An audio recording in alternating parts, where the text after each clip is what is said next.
I'm Julia, 29F, and I've been married to Luke, 32M, for 3 years. We're expecting our first child, and I'm currently 7 months pregnant. I want to share my story and get some outside perspectives. I grew up in a small town called Millbrook with my mom, Sandra, and younger brother Jake. My dad, Tom, left when I was 5, and Jake was just a baby. I remember the day clearly. It was a sunny Tuesday morning. Dad packed a suitcase, kissed us goodbye, and drove away in his beat-up Ford pickup. We never saw him again. Mom was devastated. She had dropped out of high school when she got pregnant with me and had been taking night classes to get her GED and start nursing school. With Dad gone, she had to give up that dream to work full-time and support us. Money was always tight growing up. Mom worked as a waitress at the local diner during the day and cleaned offices at night. Jake and I learned to be independent early on.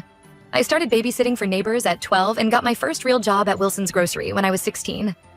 Despite the financial struggles, Mom always made sure we had what we needed. She'd skip meals so we could eat, buy us school supplies before paying bills, and somehow always managed to get us small gifts for birthdays and Christmas. I remember one Christmas when I was 10. She worked extra shifts for weeks to buy me the bike I wanted. Her selflessness and work ethic shaped who I am today.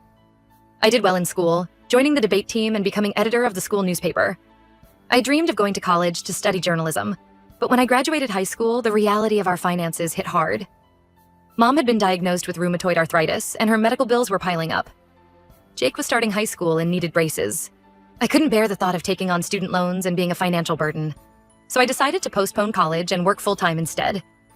I got a job as a receptionist at Patterson Manufacturing, a local business that made car parts. Over the next few years, I worked my way up to office manager. It wasn't my dream career, but it allowed me to help support my family and save a little for the future. During this time, I dated a few guys from my hometown, but nothing serious. Most of them couldn't understand why I was so focused on work and helping my family instead of partying or planning for college like our peers. Luke came into my life when I was 24. We met at a friend's barbecue and hit it off immediately. He had just moved to Millbrook to open a branch office for his marketing firm. Luke was charming, successful, and came from a good family. It felt like a fairy tale after years of struggling. Luke grew up as an only child in Oak Ridge, an affluent suburb about an hour from Millbrook. His dad was a corporate lawyer, and his mom, Diane, was a high school English teacher. They gave Luke everything: private school, summer camps, European vacations. Luke's dad passed away from a heart attack when Luke was in his second year of college. After that, Diane never remarried and focused all her attention on Luke. When we first started dating, everything was perfect. Luke was attentive and romantic. He'd surprise me with flowers, take me on weekend trips to the city, and made me feel cherished. For the first time, I felt like I could relax and be taken care of instead of always being the responsible one. The first sign of trouble came when I met Diane. Luke took me to Oak Ridge for dinner at her house. She lived in a beautiful colonial-style home, meticulously decorated. Diane was polite but cold, scrutinizing everything I said and did. I chalked it up to nerves and tried harder to impress her. I brought a homemade apple pie, my grandmother's recipe, offered to help clean up, asked about her book club, but nothing seemed to thaw her icy demeanor. As we left that night, I overheard Diane telling Luke he could do better, and that I wasn't their kind of people. Luke brushed it off, saying his mom was just protective and would warm up eventually. I wanted to believe him, so I ignored the red flags. Over the next year, Luke and I grew closer. He was supportive of my family commitments, even offering to help Jake with college applications. When Luke proposed on a weekend trip to Niagara Falls, I was overjoyed. I thought I had finally found my happily ever after. After we got married, things were good for a while. We had our own place in Millbrook, and I rarely had to see Diane. Luke was doing well at work, and I was still at Patterson Manufacturing. We talked about starting a family and saving for a house. But about a year ago, everything changed. Luke came home one day and announced he was quitting his job to start a business with his college friend, Alex. They had this idea for a tech startup that would revolutionize online advertising. Luke was convinced it would make them millionaires. I was skeptical, but tried to be supportive. We had some savings, and I figured we could tighten our belts for a while until the business took off. But months went by, and they still hadn't launched anything. Our savings dwindled, and Luke started talking about taking out loans. It was around this time that I found out I was pregnant. It wasn't planned, but we were excited. However, the reality of our financial situation quickly set in. Luke suggested we move in with Diane temporarily to save money. I was really hesitant given our history, but Luke insisted it would only be for a few months. He promised we'd move out before the baby came.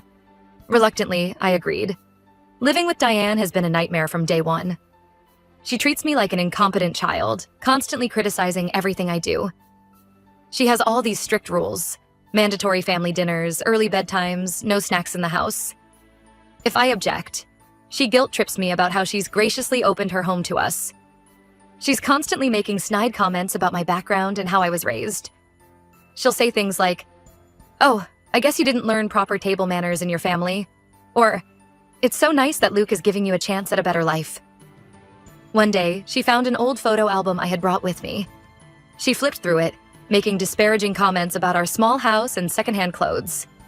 When she saw a picture of Mom in her waitress uniform, she said, "Well, I suppose someone has to do those jobs." I was furious, but Luke told me I was overreacting. Luke never stands up for me. He always takes his mom's side or says I'm being too sensitive. They gang up on me constantly. I feel so isolated and alone. As my pregnancy progressed, things got even worse. Diane started monitoring everything I ate, insisting certain foods were bad for the baby. She threw out my prenatal vitamins and replaced them with some herbal concoction she swears by. When I told her my doctor hadn't approved it, she scoffed and said, "Doctors don't know everything." Luke sided with his mom, saying I should trust her experience as a mother. It didn't matter that all her information was outdated or that every pregnancy is different. The breaking point came last week. I had to go on early maternity leave due to some pregnancy complications. My doctor ordered bed rest, but Diane insisted I was just being lazy. She started complaining that I wasn't contributing enough to the household. She said if I couldn't do chores or pay rent, I needed to leave. I was shocked that she'd kick out her pregnant daughter-in-law. Even worse, Luke agreed with her. He said I was taking advantage of their generosity and needed to step up. When I reminded him of my doctor's orders, he accused me of exaggerating my condition. I'd had enough.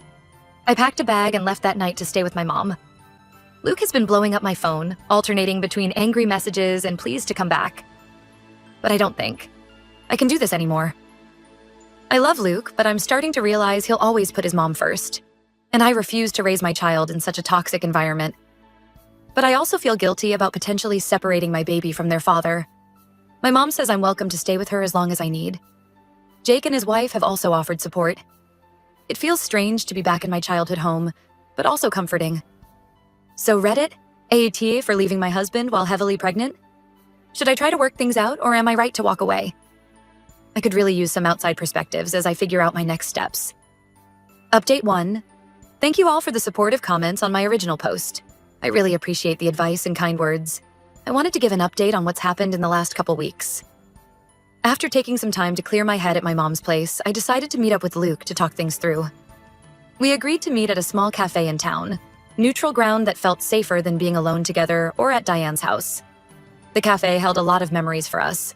It's where we had our first date in Millbrook, where Luke told me he loved me for the first time, and where we often met for lunch when things were good. Sitting there now, it felt like a lifetime ago. The conversation didn't go well. Luke started off apologetic, saying he realized he'd messed up and wanted to make things right. He even offered to move out of his mom's and get our own place again. For a moment, I felt a glimmer of hope. But as we kept talking, it became clear nothing had really changed. He still defended his mom's behavior, saying she was just trying to help in her own way. He accused me of being ungrateful and said I needed to apologize to Diane if I wanted to come back. I told Luke that I deserved to be treated with respect, especially while pregnant with his child. I reminded him of specific incidents, like when Diane threw out my vitamins or when she made disparaging comments about my family.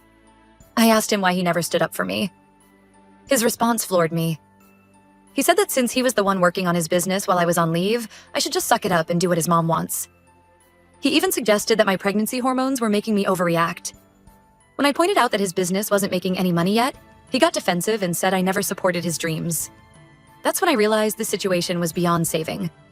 Luke will always put his mom first, and I refused to be second place in my own marriage.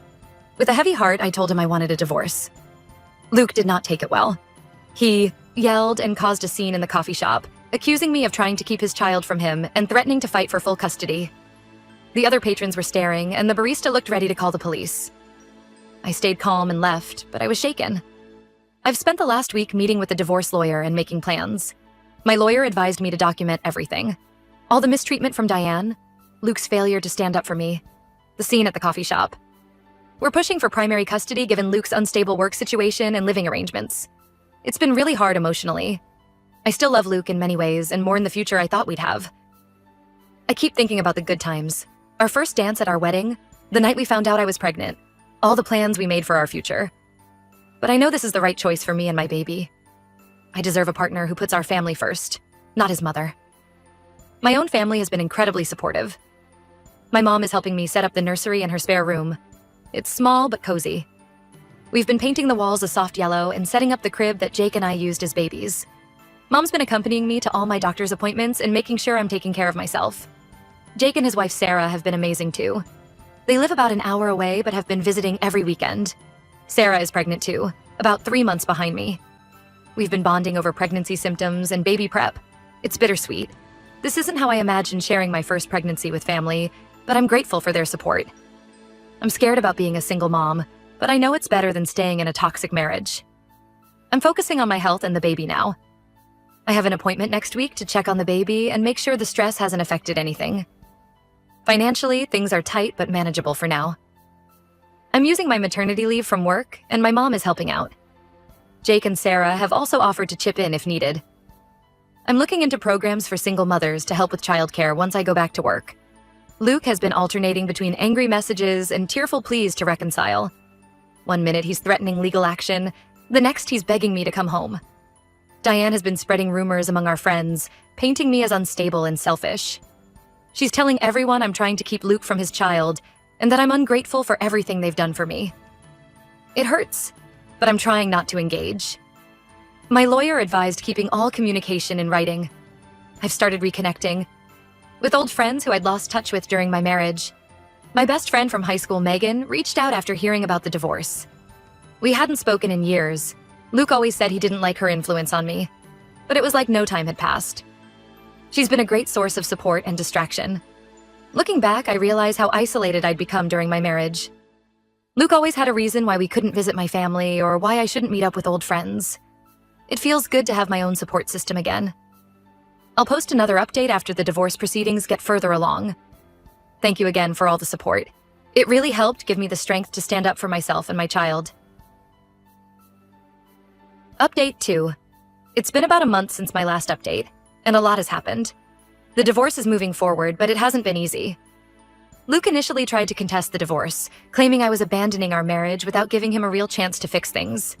But my lawyer pointed out that I had tried for months to make it work, and Luke had consistently chosen his mother over me. We had records of text messages and emails showing Luke's dismissal of my concerns and Diane's mistreatment. We're now in the process of dividing assets.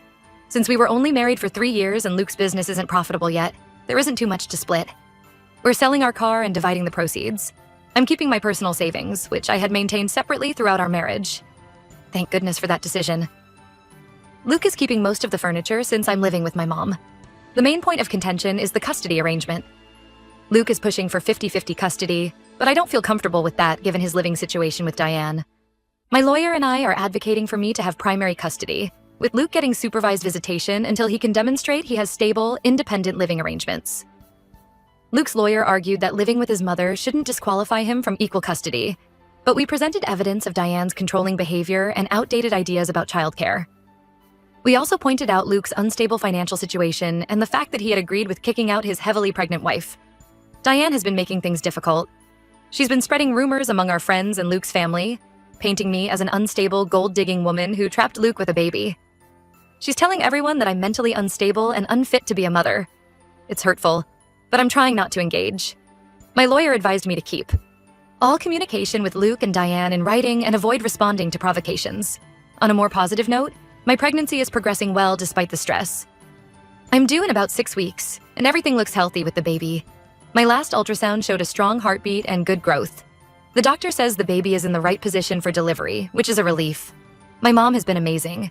She's coming with me to all my appointments and helping me prepare for the birth. We've been attending birthing classes together, which feels a bit awkward, but I'm glad for her support. She's been sharing stories about her pregnancies with me and Jake, which has helped me feel more connected to my family history. Jake and Sarah have been incredibly supportive too. They've been driving down every weekend to help set up the nursery and keep me company. We've painted the walls, assembled furniture, and sorted through all the baby clothes and supplies. Sarah and I have been sharing pregnancy experiences and planning playdates for our babies. It's not how I imagined my first pregnancy would go, but I'm grateful for their support.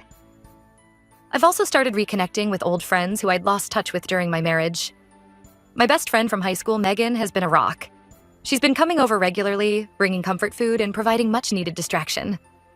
We've been binge-watching our favorite shows from high school and catching up on years of missed gossip. Last weekend, Megan organized a small baby shower for me. It was just a few close friends and family, but it meant the world to me. Everyone brought a book instead of a card, so the baby will have a nice library to start with. It was emotional. I cried several times, but it felt good to be surrounded by people who genuinely care about me. Financially, things are tight but manageable. I'm using my maternity leave from work, and my mom is helping out. I'm also looking into programs for single mothers to help with childcare once I go back to work. Jake and Sarah have offered to help financially if needed, but I'm trying to avoid that if possible. I've also started looking into freelance writing opportunities I can do from home to supplement my income once the baby arrives. The hardest part has been dealing with the emotional fallout. Some days I still question if I made the right choice. But then I remember how miserable and disrespected I felt living with Luke and Diane, and I know I couldn't have stayed. It's been a roller coaster of emotions. One minute I'm excited about the baby.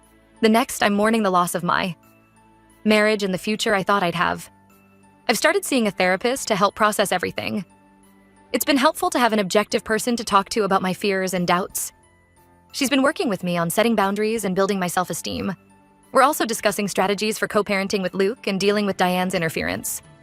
I'm nervous about the birth and raising a child on my own, but I'm also excited to meet my baby and start our new life together. Whatever happens with Luke and the custody arrangement, I know I'll do everything I can to give my child a loving, stable home. Last week, I ran into Luke's cousin Amy at the grocery store. She's always been kind to me, and to my surprise, she gave me a hug and said she was proud of me for standing up for myself. It meant a lot to know that not everyone in Luke's family believes Diane's lies. Amy even offered to be a character witness if needed in the custody hearing. As my due date approaches, I'm trying to focus on the positives. I have a strong support system, a safe place to live, and a healthy baby on the way. It's not the life I imagined, but I'm determined to make the best of it. I've been working on a birth plan with my doctor and my mom. We've decided that Mom will be my primary support person in the delivery room. Part of me is sad that Luke won't be there, but I know having my mom there will be more comforting. Luke has been pushing to be present for the birth, but I'm not comfortable with that given our current situation. My lawyer advised that I'm within my rights to limit his access until the custody arrangement is formalized. It's a tough decision, but I need to prioritize my health and the baby's well-being right now. I've also been thinking a lot about names for the baby. Before all this happened, Luke and I had talked about family names. Now I'm leaning towards naming the baby after my grandfather if it's a boy, or my grandmother if it's a girl. It feels right to honor the family that's supporting me through this difficult time. Yesterday, I felt the baby kick while I was reading a story aloud. It was a moment of pure joy in the midst of all this stress. It reminded me that no matter what happens with Luke and the divorce, I have this amazing little person to look forward to meeting. I'll update again after the baby is born and the custody arrangement is finalized. Thank you all again for the support and advice. It's been a difficult journey, but I feel stronger and more confident in my decisions. I'm scared about the future, but I'm also hopeful. One day at a time, right?